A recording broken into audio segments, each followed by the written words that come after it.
In northern Australia, farmers are hurting. There's a drought and their animals have little to eat.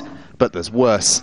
There are more animals here than there should be because the export of many has ground to a halt. Shocking video of animal abuse abroad is part of the reason why. We're only using snapshots of a cow being stabbed in the eyes, of another having its head half severed before it's hung upside down, still kicking. These pictures were taken in an abattoir in Egypt, but because the cattle started their lives in Australia, exports to Egypt from there have been suspended. For Australia, it's happened before.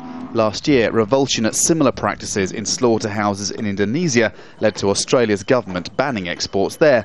Though that ban's been lifted, Indonesia's government was offended and retaliated by imposing a quota on cattle imports.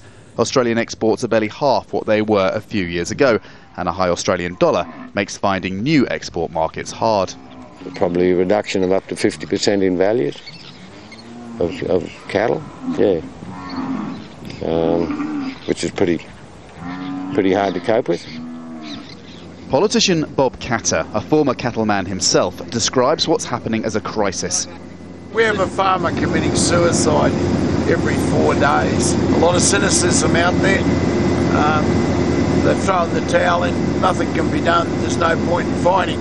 Katter's flown to a cattle crisis summit. The farmers here want financial assistance to help them through the dry weather, a lower Australian dollar and the full resumption of live cattle exports. Bob Katter could be their best hope.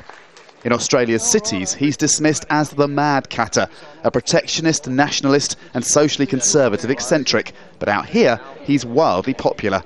He hopes to win enough seats in September's national election to give his newly formed party the balance of power in Canberra.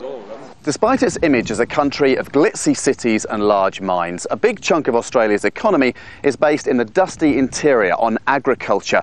Farmers would like to grow that further to become the food bowl of Asia, but that will take a political will they say is lacking. For them, September's election is about reminding what they call Metro Australia that they matter too. Andrew Thomas, Al Jazeera, Richmond, Queensland.